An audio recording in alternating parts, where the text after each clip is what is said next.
10 yil oldin hali postda o'tayotganda o'tsak bu yoqqa o'talmaymiz, bu yoqqa o'tsangiz bu yoqqa o'talmaymiz. Biz endi san'atkor bo'lib turib haydab yuborardi. Bitta aka meni taniganiga xursand bo'lib ketibman. Vobshe san'atingizni yaxshi ko'raman, lekin mumkin emas deyapti-da. 10 yil oldin nimaga meni tanidingiz bo'lmasam dedim.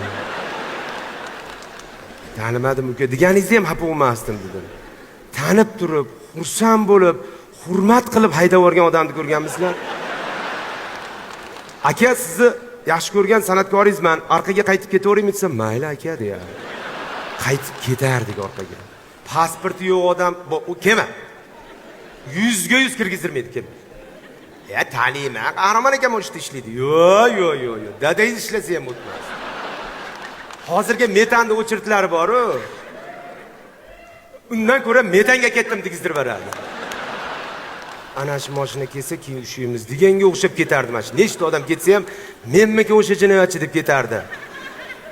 Shuncha odam o'zidan gumon qilardi. Ha, meni olib kirib ketar ekan hozir. Bo'ldi, ushalibmiz. Nimaga bilmayman deydi.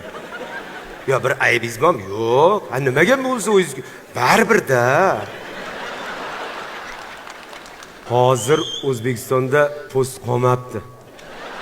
Endi shu darajada qilib qo'yaptiki postni yana qaytamizmi?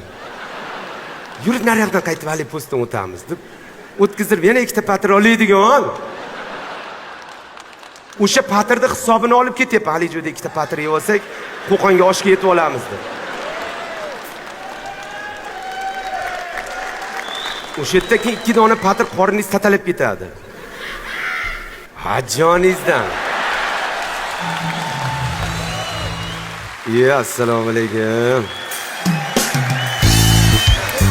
Qo'qondan Rahmat akajon. Hozir oynani ichiga, mashinani ichiga gay xodimlarimiz ham hadib qaravermaydigan, madaniyatli ayolim o'tiribdi mashinada. Oldin qizig'i yo'q edi. Kim bu? Ikkimi? Sharmanda qo'yardi hali birda oltda.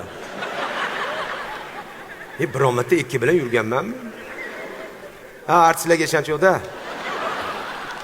Aka birda o'zini zo'rg'a hal qilib yuribman, o'tdi.